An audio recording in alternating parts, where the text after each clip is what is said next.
오늘 여러분들과 함께 살필 내용, 마태복음에서뿐만 아니라 우리의 신앙에 있어서도 아주 중요한 주제를 다루고 있습니다.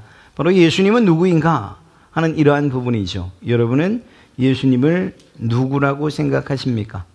예수님은 여러분들에게 어떤 의미가 있는 분이십니까? 이것은 신앙의 연륜을 통해서만 깨달아지는 것은 결코 아닙니다. 오히려 정말 아주 귀한 신적 진리이기 때문에 하나님께서 깨닫게 해 주시고 또 그 깨달음에 대한 믿음으로의 반응이 있을 때 우리가 알게 되는 것이죠. 여러분들의 신앙 오늘 이 시간 잘 정립하는 그러한 시간이 됐으면 참 좋겠습니다. 예수님께서 질문을 하십니다. 그것은 두 가지였는데, 첫째는 사람들이 인자를 누구라고 하느냐, 두 번째는 그러면 너희는 나를 누구라고 하느냐 하는 것입니다. 예수님께서 제자들에게 이런 질문을 던지신 것, 요즘 내 인기가 어느 정도인지 투표 한번 해보자 라는 그런 뜻은 아니었을 것입니다. 그러니까 단순히 사람들의 생각이나 의견이 궁금했던 것은 아닐 거라는 거죠. 이러한 질문을 통해서 주님은 명확한 대답을 해 주실 것이고, 그러한 대답을 통해 사람들로 인해서 생길 수 있는 오해들, 그리고 예수님을 잘못 아는 것들, 이런 것들을 제자들이 따라가지 않도록, 제자들이 흔들리지 않도록 그렇게 하시기 위함, 그러니까 신앙의 점검이라고 이야기할 수 있을 것입니다. 또한 동시에 이 제자들이 결국은 이후에 누구를 전하는 사람들이 됩니까? 예수님을 전하는 사람들이 되죠. 그때 전할 때에 예수님에 대해서 잘 못 알아서, 잘 이해하지 못해서 잘못 전하는 일이 없도록 예수님에 대한 분명한 진리를 제시해 주고, 그리고 그들로 하여금 그 사실에 흔들림이 없도록 확고하게 그들의 신앙과 믿음, 그리고 예수님에 대한 그리스도관을 심어주시기 위함이었다, 이렇게 보는 것이 옳습니다. 예수님께서 정말 세상 사람들이 당신을 무엇이라고 말하는지, 제자들이 무엇이라고 말할 걸지 몰라서 물으신 것은 적어도 아니라는 것이죠. 자, 사람들이 예수님을 누구라고 하느냐, 이 질문에 대해서 제자들은 여기저기 들은 바에 대해서 대답을 합니다. 세례 요한이라고 합니다. 세례 요한. 왜냐하면 헤롯 왕이 예수님을 어떻게 생각했느냐? 헤롯 왕이 생각할 때는 세례 요한이 부활한 것이라고 예수님을 생각했습니다. 그러니까 두려움이 그에게 있었죠. 세례 요한의 초기 사역을 보면 예수님과 동일한 말씀으로 사역을 시작하죠. 회개하라, 천국이 가까웠느니라 라는 말로서. 세례 요한도 종교 지도자들, 그들을 향해서 아주 강력하게 비판하시고 또한 경고하시는 모습들이 있지 않습니까? 예수님도 그러하셨고요. 회개를 촉구했습니다. 그러다 보니까 많은 사람들이 회개의 선지자로 인식을 했습니다. 세례 요한을. 동시에 그 세례 요한의 부활한 그 모습이 예수님이다라고 생각하는 이러한 생각들 가운데 있다 보니까 세례 요한의 사역을 그대로 이어받은 예수님, 이런 정도로 생각을 한 것이죠. 또 어떤 사람들은 엘리야라고 합니다. 예수님께서 행하셨던 그 놀라운 기적들을 한번 보십시오. 그 기적들은 매우 강력했고 그리고 권능이 있었습니다. 그러면서도 하나님의 심판과 회복을 선포하죠. 이 모습을 보니까 예전 우리의 조상 가운데 엘리야라고 하는 그 선지자가 기억나는 것입니다. 하늘에서 불이 내리고 그리고 많은 기적들을 행하고, 그러면서도 이스라엘 백성들을 올바른 길로 돌아오게 하려고 했던 그 엘리야의 모습 말입니다. 그리고 이 엘리야에 대한 이스라엘 사람들의 생각은 매우 특별합니다. 그래서 자신들의 집에 엘리야의 의자를 따로 이렇게 둘 정도이죠. 또 어떤 사람들은 예레미야라고 합니다. 예레미야는 눈물의 선지자라고 일컬어지면서 그는 정말 애통한 마음으로 이스라엘 백성들의 죄악을 책망하면서 하나님의 심판을 선포했던 그러한 선지자입니다. 물론 심판만 선포한 것은 아니고 그 뒤에 회복의 메시지도 함께 선포를 하지요. 예수님에게서 이러한 예레미야의 모습을 보았다. 이스라엘의 죄악을 책망하시는. 뿐만 아니라 선지자 중에 하나다 이렇게 이야기합니다. 예수님의 사역과 말씀 그리고 행동이 구약의 위대한 선지자를 떠올리게 한다는 거죠. 그런데 이렇게 많은 이야기들을 하지만 그런데 이 이야기를 좀 정리해서 여러분들과 나누면 이런 이야기입니다. 이 사람들은 예수님의 신성을 부인하는 거예요. 예수님은 사람이다. 그런데 하나님은 아니다는 거죠. 이 당시에 사람들이 예수님을 바라볼 때 이렇게 생각했다는 것입니다. 그리고 이 제목, 이 신성모독의 제목으로 결국 대제사장이 예수님을 죽음의 자리로 몰아넣지 않습니까? 이 당시에도 예수님을 위대한 어떤 선지자로는 생각하고 스승으로는 생각했지만 메시아로는 인정하지 않았습니다. 왜 메시아로 인정하지 않았느냐? 여러 가지 이유가 있죠. 그들이 원하던 메시아가 아니었습니다. 지금 이스라엘 백성들이 원하는 메시아는 우리를 압제하고 있는 로마로부터 우리를 구원해주고 해방시켜줄 메시아, 군사적으로나 정치적으로 힘있는 메시아를 원했는데 예수님은 그런 모습을 보이지 않잖아요. 오히려 겸손하고 낮아지고 마지막에 가서는 나는 죽으러 간다. 아니 죽으러 가다니요. 가나안 예루살렘 입성할 때도 보니까 백마를 타도 모자를 그러한 왕이라고 하는 이가 나귀 새끼를 타고 입성하는 이 모습 얼마나 초라해 보입니까?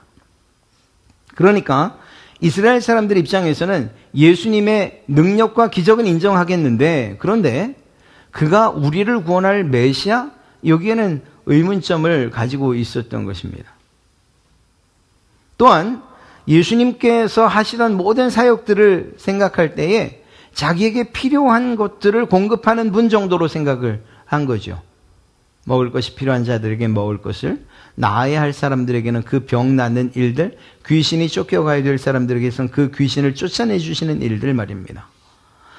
많은 사람들이 예수님을 따랐지만 그러나 자기들의 원하는 바에 따라서 그 예수님을 생각하고 그리고 믿었던 것을 우린 잘 알십니다. 안타깝게도 빌라도의 법정 앞에서 그렇게 예수님의 은혜를 입었다, 예수님의 기적을 체험했다는 그 이스라엘 백성들이 종교 지도자들, 대제사장 및 종교 지도자들의 선동에 의해서 예수를 십자가에 못 박으라고 함께 외쳤다는 사실은 가슴이 아프기까지 하죠.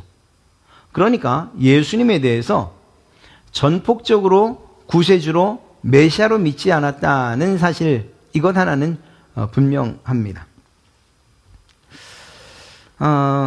이것은 예수님의 시대의 이야기고, 그렇다면 시간이 벌써 2000여 년이 지난 지금 이 시대의 사람들은 과연 예수님을 어떻게 생각할까 하는 것을 좀 살펴보면 좋겠어요. 첫째는 대부분은 아무 관심이 없어요. 예수님? 나랑 별 상관없는 그런 역사의 어떤 한 인물인 것은 알겠는데 나랑 별 상관이 없어요. 왜냐하면 그들에겐 예수 그리스도가 필요한 이유가 없기 때문입니다. 예수님이 필요한 사람들이 있어요. 우리가 잠시 후에 살펴보겠지만 그들은 예수가 아니면 안 돼요. 그래서 예수님을 찾습니다. 그런데 세상의 많은 사람들, 대부분의 사람들, 특히 또 타 종교를 가지고 있거나 또 다른 신들을 믿는 사람들은 예수님의 존재에 대해서 혹은 그가 한 일에 대해서 별로 관심이 없습니다. 주변에 많은 사람들이 그렇지 않습니까?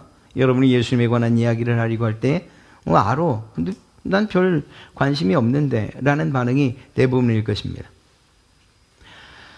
신학자에 대해서 사실 이 부분은 그렇게 깊이 들어갈 것이 아니기 때문에 그냥 제가 하는 이야기들을 이렇게 그냥 여러분이 아는 수준에서 또 제가 아는 수준에서 말씀드리는 거니까 그렇게 지나가면 좋을 것 같습니다.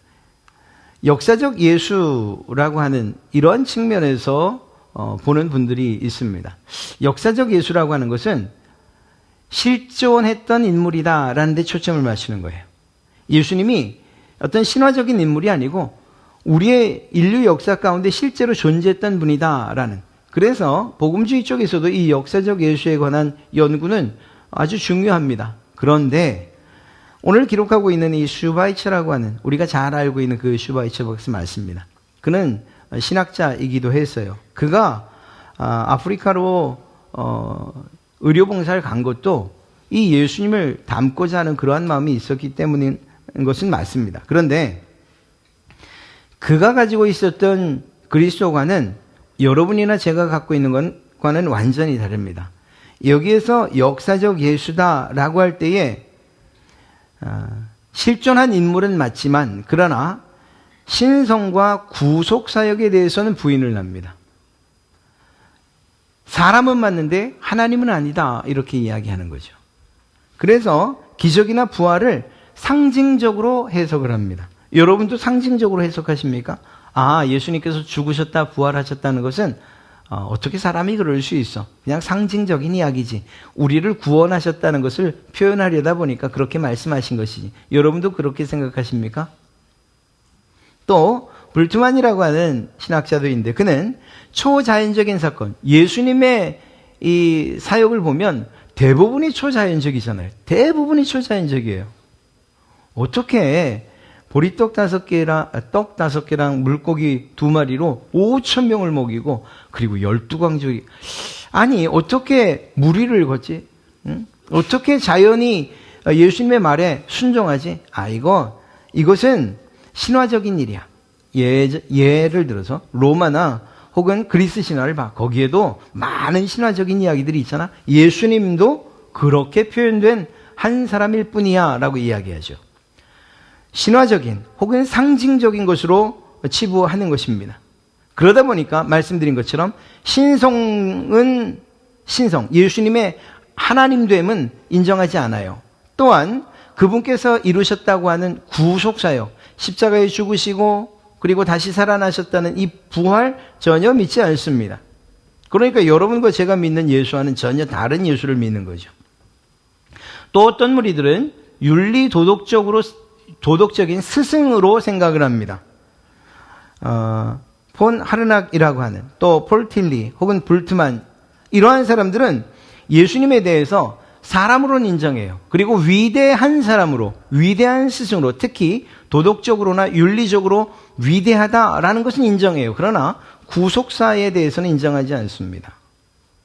똑같은 인간으로 볼 뿐, 그리고 우리가 따라가야 돼. 마치 위인전을 읽는 것처럼 그렇게 생각을 하는 거죠. 그러니까 진정한 성경이 이야기하고 있는 하나님께서 준비하신 이 구속 계획, 예수님께서 이루신 구속의 완성, 성령님을 통해서 구속을 적용해 주신 이런 부분들, 하나님이 하시는 일들은 인정하지 않는 것입니다. 그런데 많은 사람들이 이러한 주장에 대해서 동조해요. 왜냐하면 동일한 생각이 있지 않습니까? 만약에 여러분도 정말 예수님을 믿지 않는다면 예수님께서 하셨던 그 많은 일들, 이게 사람이 어떻게 이런 일을 할 수가 있어? 라고 그렇게 생각지 않으시겠습니까? 죽은 사람이 어떻게 다시 살아나지? 다른 사람을 살릴 뿐만 아니라 본인이 살아나는 일, 이게 말이 되는 일이야. 이건 그냥 예를 들면 도적설, 예수님의 부활에 대한 그러한 설들이 있지 않습니까? 도적설이야. 혹은 또 환상을 본 것이야. 환상설. 기절했다가 다시 깨난 거예요. 기절설. 이런 여러 가지 이유를 들면서 예수님이 실제로 부활하지 않았다고 생각하는 거죠. 그러다 보니까 그러니까 예수님에 대해서는 구속 이것 좀 빼고, 하나님 이것 좀 빼고, 그냥 우리가 본받을 것만 본받자고. 그러니까 도덕적으로 윤리적으로 우리가 인생의 모델로 삼아야 될 그런 분이지. 이 수준에서 멈추는 겁니다. 뿐만 아니라 여러분들이 알고 있는 많은 이단들이 있는데요. 여호와 증인이나 몰몬교, 그러니까 예수 그리스도 후기 성도교회, 통일교, 신천지, 하나님의 교회, JMS, 천부교, 이슬람 등등. 이들의 이야기를 들으면 2000여 년 전 그 이스라엘 백성들이 생각했던 것과 별 다르지 않은 것을 우리가 알게 됩니다. 여호와 증인은 예수님을 어떻게 생각할까요? 하나님으로? 아닙니다. 예수님을 창조된 피조물 가운데 최고의 피조물로 생각할 따름입니다. 예수님을 하나님으로 인정하지 않는다니까요. 지상에서 사역하기 이전에는 하늘에서 미가엘 대천사로 있었다 이렇게 주장합니다. 또 완전한 인간으로는 존재하셨지만 그러나 하나님은 아니라는 것이죠. 그러다 보니까 예수님의 부활 사건, 그건 영적인 부활로 해석하는 거예요. 영적인. 실제로 부활했다고 믿지 않아요. 또 몰몬교도 그렇습니다. 몰몬교. 와이셔츠 깔끔하게 입으신 외국인들 있잖아요. 그 몰몬교. 그 사람들은 반드시 선교를 나갔다 와야 되거든요. 그래서 그 선교 나와 있는 그 사람들을 우리가 만나는 거예요. 많은 사람들이 무료 회화 강습 이런 것들로 엮이기도 하죠. 어찌됐거나 이 몰몬교도 마찬가지입니다. 예수님에 대해서 하나님 아버지의 첫 번째 영적 아들로 인정합니다. 이건 괜찮을 것 같은데? 그런데 역시 마찬가지로 하나님께서는 많은 영적 아들들을 창조하셨는데 그 가운데 하나라는 거예요. 그러다 보니까 하나님은 창조하셨고 예수님은 피조된 그러한 존재다. 역시 하나님과 같은 신으로 인정하지 않죠. 예수님은 삶의 모범의 기준이고 십자가 사건은 예수님께서 하신 것은 맞지만 그것은 구원의 완성이라기보단 구원받을 수 있는 기회를 제공했던 것뿐이다 이렇게 주장합니다. 깜짝 놀라실지 모르겠지만 예수님과 루시퍼, 그러니까 사탄이죠. 이들은 역시 영적 형제다 이렇게 주장까지 합니다. 이유는 무엇이냐? 예수님도 피조됐고 루시퍼도 피조됐는데 하나는 하나님의 말씀에 순종했고 하나는 하나님의 말씀에 거역해서 사탄이다 이렇게 이야기하는 거죠. 그러니까 예수님을 하나님으로 보지 않습니다. 그 외에 우리나라 종교들, 우리나라 이단들은 대부분 동일해요. 통일교회 문소명이나 신천지의 이만희, 하나님의 교회 안상홍, JMS의 정명석, 천무교회 박태선, 이러한 사람들은 초림예수와 재림예수를 일단 구분합니다. 2000년 전에 오신 분? 초림예수님. 그런데 그 초림예수가 구속사역에 실패를 했다는 거예요. 예수님께서 구속사역을 완성했다고 보질 않아요. 왜냐하면 거기서 완성이라고 이야기하면 자기의 역할이 없어지잖아요. 그래서 이들은 재림예수가 바로 나다 이렇게 이야기를 합니다. 모두가 그렇게 얘기해요. 이만희도 안상홍도 문선명도 정명석도 박태선도. 근데 정말 이상하죠. 이 가운데 벌써 문선명, 박태선 그리고 안상홍 죽었죠. 아니 재림주로 왔는데 죽었다니까요. 물론 그 사람들 입장에서는 자기들의 변명이 있어요. 그러나 우리가 생각할 때에 이러한 일들, 즉 재림 예수라고 그렇게 이야기를 하고 재림 예수를 통해서만 완전한 구원을 이룰 수 있다고 하는데, 그런데 정작 그 믿을 재림 예수가 이 땅에 없는, 그러니까 또 영적인 부분으로 해석을 합니다.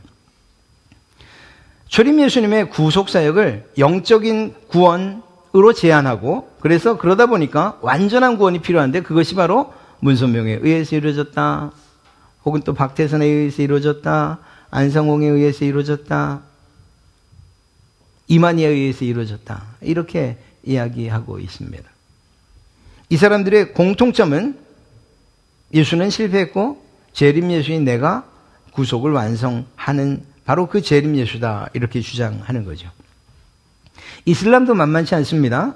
이슬람에서 생각하는 예수님은 선지자로만 인정해요. 그러니까 아담이나 노아, 아브라함, 모세, 그리고 그 반열에 무함마드도 놓고요. 예수님도 그 똑같은 선상에 놓는 거죠. 그러다 보니까 창조된 피조물이에요. 하나님의 아들 인정하지 않아요. 십자가에서 죽지 않았다라고 부정하죠. 그러니까 부활도 있을 수 없는 거죠. 여러분, 이 시대의 사람들이 어떻게 생각하는지 이것을 한마디로 이야기하면 이렇습니다. 네.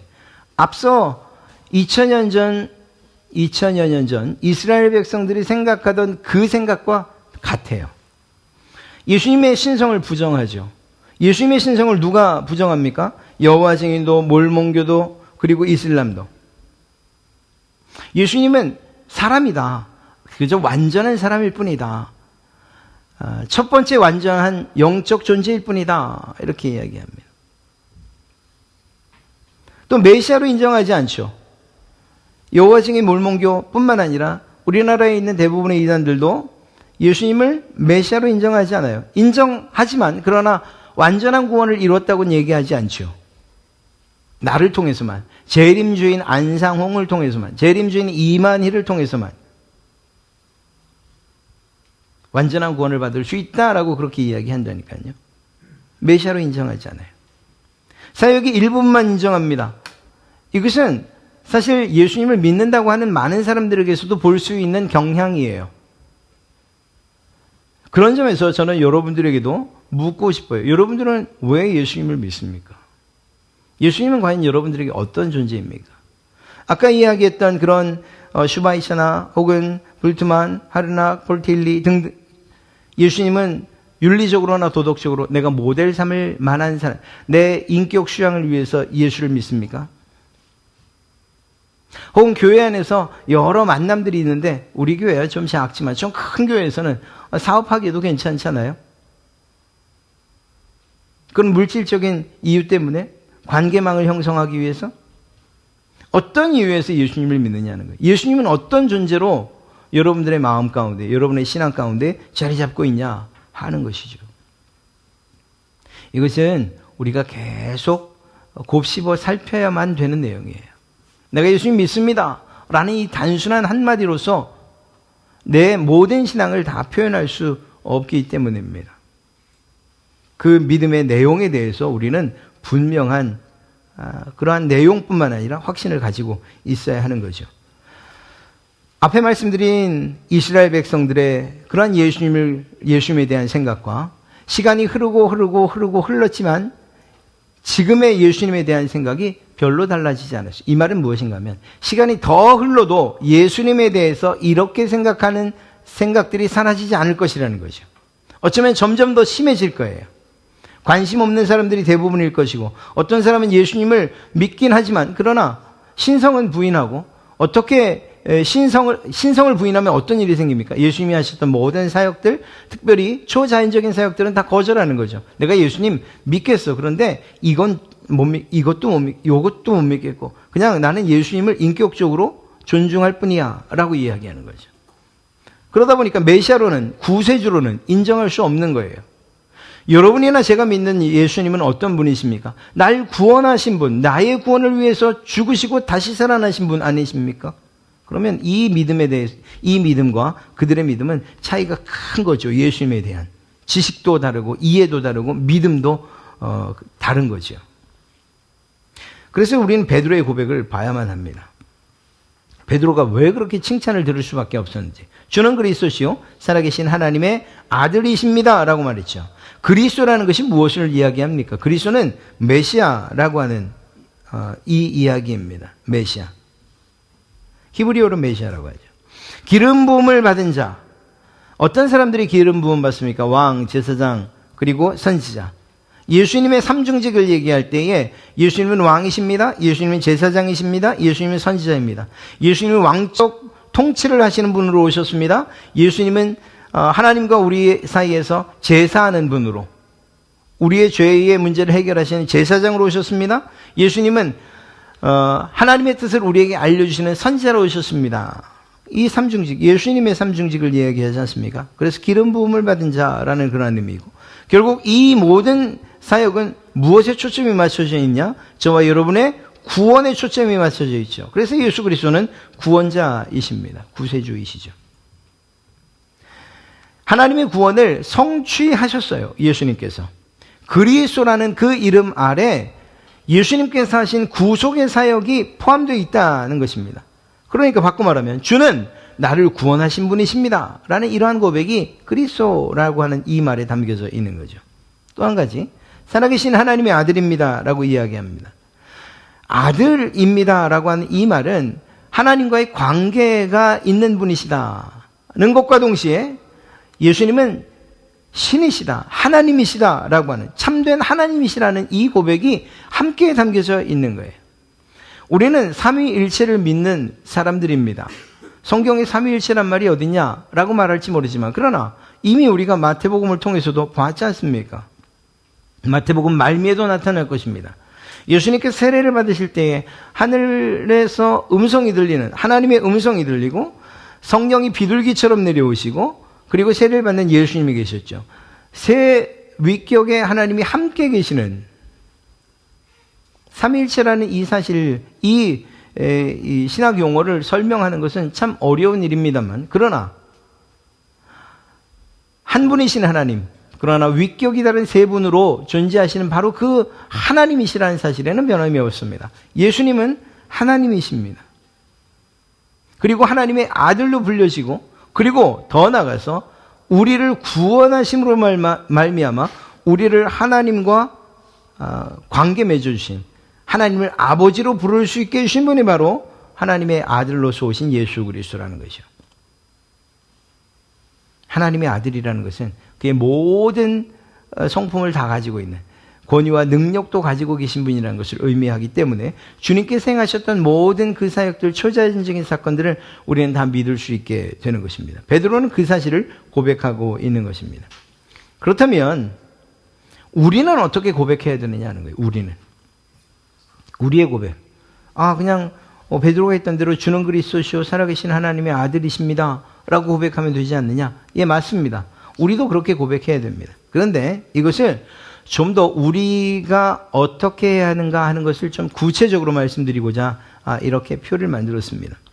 우리가 예수님을 향해서 예수님은 그리스도시고 살아계신 하나님의 아들입니다라고 여러분들이 고백할 때 그 문장에 포함되어야 되는 내용이 무엇이냐? 바로 이것입니다.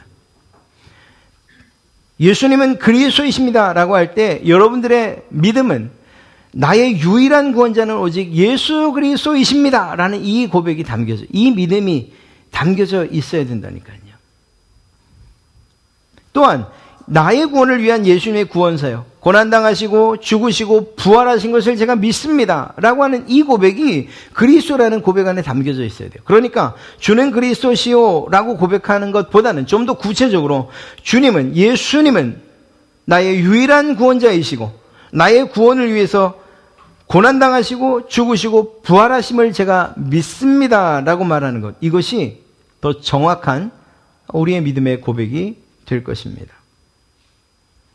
또한 살아계신 하나님의 아들입니다 라고 말할 때에 그 살아계신이라는 이 말은 그때만 살아계신 것이 아니라 지금도 살아계신 하나님이라는 그러한 이야기이고, 이것은 결국 예수님은 지금도 여러분의 구원 사역을 위해 일하시고 계신다는 사실이에요. 그리고 그것을 적용시키시는 분은 영으로 오신 성령님께서, 그분도 역시 동일한 하나님이시죠. 그 하나님께서, 성령 하나님께서 여러분들의 구원을 우리의 삶 가운데 적용시키신다니까요. 적용시키고 계셔요. 지금도 일하시고 모든 순간 예수님과 동행하며 그 능력을 의지하겠습니다라고 하는 이 고백이 하나님의 아들, 살아계신 하나님의 아들입니다라고 하는 이 고백에 담겨져 있는 것입니다. 좀 더 구체적으로 내가 무엇을 고백해야 될지 모르겠다라고 하신다면 우리가 매 예배 시간마다 하는 사도신경을 꼭 기억하시고 그것을 고백하시면 됩니다. 사도신경은 하나님에 대한 고백, 예수님에 대한 고백, 성령님에 대한 고백이 정말 잘 나와 있고, 성경을 총망라해서 핵심만, 우리의 믿음의 고백의 내용들을 핵심만 담아놓은 것이에요. 예수님에 대한 고백을 한번 우리가 읽어볼까요? 그 외아들 우리 주 예수 그리스도를 믿사오니 무엇을 믿느냐? 성령으로 잉태하사 동정녀 마리아에게 나신 것을 믿습니다. 본디오 빌라도에게 고난받으신 것을 믿습니다. 십자가에 못 박혀 죽으신 것을 믿습니다. 장사한 지 사흘 만에 죽은 자 가운데 다시 살아나신 것을 믿습니다. 하늘에 오르신 것을 믿고 전능하신 하나님 우편에 지금도 계신 것을 믿으며 그곳으로부터 산자와 죽은 자를 심판하러 다시 오실 것을 믿습니다. 이 믿음의 고백보다 더 정확하고 완전한 믿음의 고백이 어디 있습니까?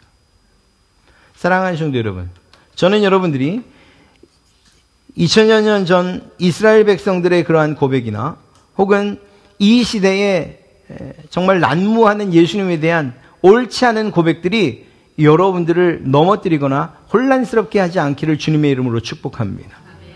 여러분들의 마음이 어떠하든지 간에, 사람들이 무엇이라고 하든지 간에, 그저 예수님은 사람일 뿐이지, 예수님은 인격적, 도덕적으로는 우리가 본받을 뿐이지, 그러나 우리를 구원할 사람은 아니지.